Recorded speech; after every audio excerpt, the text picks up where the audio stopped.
everyone. I hope you're having a great day so far. And today we are going to analyze the game between the Paul Morphy and the Duke and the Count. The game is famously known as the Opera House game because the game was played in 1858 in the Opera House in Paris. The American attacking genius had the white pieces and played against two noblemen who consulted with each other to play as black pieces.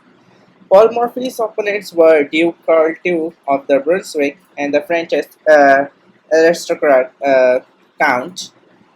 Sorry for the pronunciation there. Anyways, so history aside, this game was played in Opera House while the Opera House was actually playing. So it was not the best condition to play chess, but it's the Paul Morphy we are talking about. So yeah, let's see the game. So Paul Morphy had the white pieces and played e4. Of course, Paul Morphy played e4, and the Duke and the Count, after consultation, played e5. That was the main move back in days. It's a game played in 1858, by the way. Sorry if I forgot to mention that. So, knight to f3 by Paul Morphy, d6 by Duke. So, a Philidor's defense, a very solid repertoire. So, what black strategy is to develop the pieces behind the pawn chain. That's what the Philidor's main idea was. And the main argument here is that black is very solid and eventually will strike in the center later on when black has everything developed. So the best strategy when you are facing against such solid defense is to try to open the center as soon as possible. So d4 it is, because black allows you to take the center. And okay, so the main move in these positions right now is like knight f6, knight to d7 and knight to f6. Knight to f6 being less played, knight to d7 is the main move. The idea is clear. The knight is behind the pawn and very nicely guarding the pawn on e5. But in our game, the third most popular move was played, which is bishop to g4, and it is considered a little bit weaker than the knight to d7 and knight to f6 because now after white takes on e5, you are very much forced to take on f3 if you don't want to lose the pawn, that is. There is a gambit with knight c6, but it's not that strong, and theory has it that white is just pawn up. So bishop takes f3, queen takes f3, d takes e5. So black has given up the bishop pair, but the position is very symmetrical. If black can get, let's say, c6, knight d7, knight f6, and bishop e7 castles, I think black is solid enough to hold the position to equality. But the problem in this position is that white already has a queen developed, and you cannot really harass this queen right now because it's white to move already. And white played bishop to c4, and already with the threat of checkmate on f7. According to engines nowadays, queen to b3 is considered even stronger. But I mean, why won't you develop a piece when you can threaten to checkmate and you develop a piece to its best square? So bishop to c4, in my opinion, is the best move. Knight to f6 played by black. In this position, maybe queen to f6 was also an option because after queen b3, I mean, maybe you can play p6 and you're still fine, kind of, but white is just better. Knight to f6, and here white plays a very nice double attack with queen to b3. The idea is the pawn is attacked on b7 and the pawn on f7. Both were attacked, and you cannot defend both of them. E7 is much more vulnerable pawn in the position because after bishop f7, the queen will follow to e6. That will be checkmate. So you have to defend f7. Queen e7 played. Okay, so the pawn on f7 is defended, and you could take the pawn on b7. After queen b7, black's idea is to play queen b4 check. Queen takes, bishop takes. But after something like c3, white is clearly winning this position. White is just solid pawn up. Let's say bishop d6 and f3. White is just winning. But back in days, Paul Morphy was such a brilliant player that he realized that the pawn on d7, even though it will still be winning in the endgame, is not worth his time, and he developed knight to c3, which is in fact the best move recommended by the engines for a century now. And This just goes on to show how powerful the pawn Morphy was.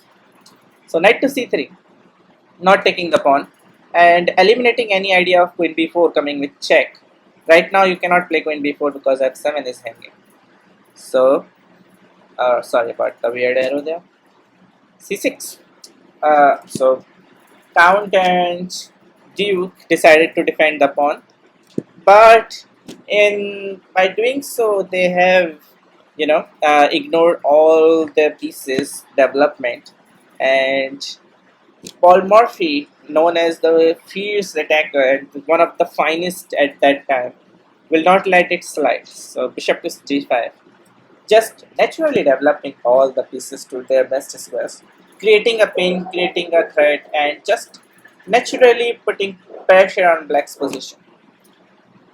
Okay, so b5 played. Here the problem is if you develop the knight, then apart from many other moves, queen takes d7 is the simplest idea, and you lose that b7 pawn followed by c6 pawn also. So yeah, against Paul Morphy, that's just winning.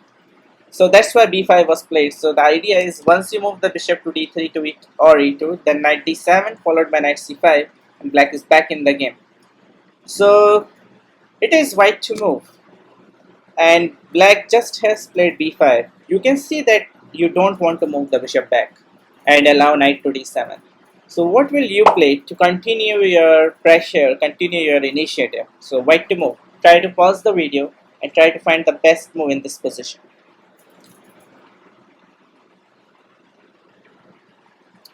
Alright, I hope you find this intuitive sacrifice. You don't have to calculate it much further because you just don't want your bishop to move back, and the move is knight takes b5.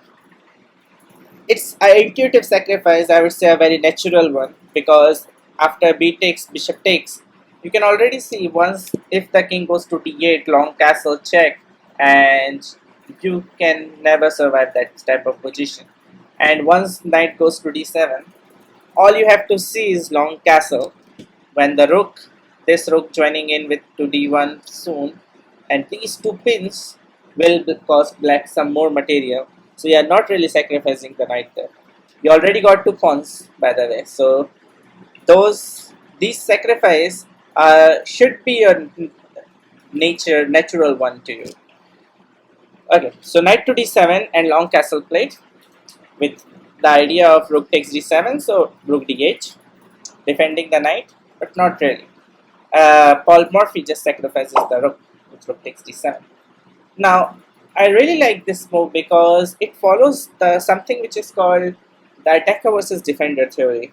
It's not a well-developed theory, but I once saw a analysis video of the great Gary Kasparov against his game Karpov, when he explained that he has 7 attackers in the game and Karpov has 5 defender, and he can just exchange one of the attacker for a defender because he will still be left with the same amount of attackers and one less defender, right?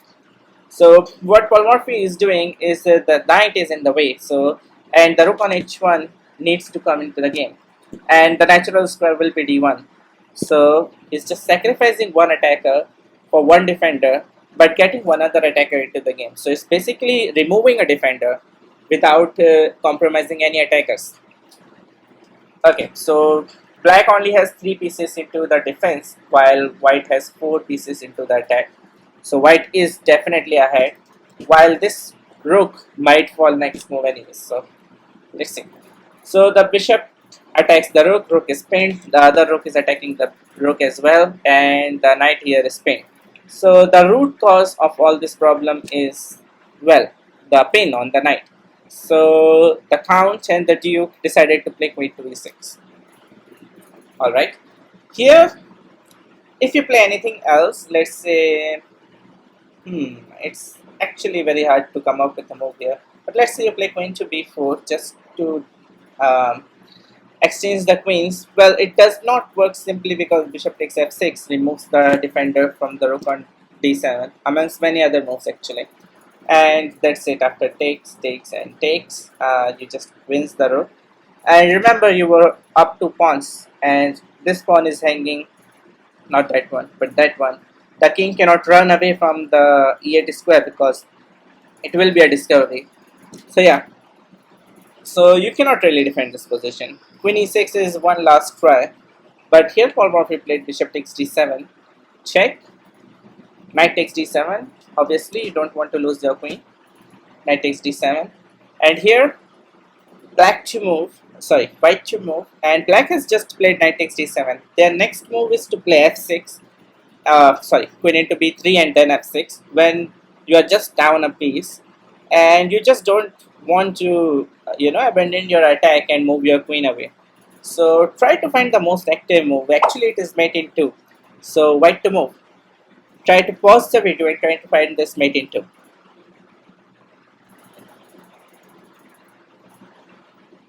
Alright. So the move here is very beautiful. Queen to b8 check. And the bishop on g5 is actually covering everything, and their own pieces are in the way. So the knight has to capture the queen, and once the knight leaves the d file open, the bishop and the rook finishes the game with rook to d8 checkmate. So this was actually played in the game, and here, well, Paul Morphy delivered rook d8 mate, and the game became the immortal one because Paul Morphy, even though he had like elementary winning position for today's era, but playing knight to c3 in this position after queen e7 is what I find extraordinary brilliance, because why would you not capture such a pawn, right? But Paul Morphy at that time proves that a simple pawn is not worth his time. Knight to c3, a development is much better than getting a simple pawn to exchange the queens off. Even though it is more objective for today's point of view, but back in days, for Paul Morphy, it was not good enough. And in the end, it paid off with his another knight sacrifice on b5, followed by rook sacrifice on d7, and followed by the queen sacrifice on d8 for a glorious rook d8 mate. Alright, that's it for today, and I hope you guys like this video, and yeah, I will see you on the next one. Bye.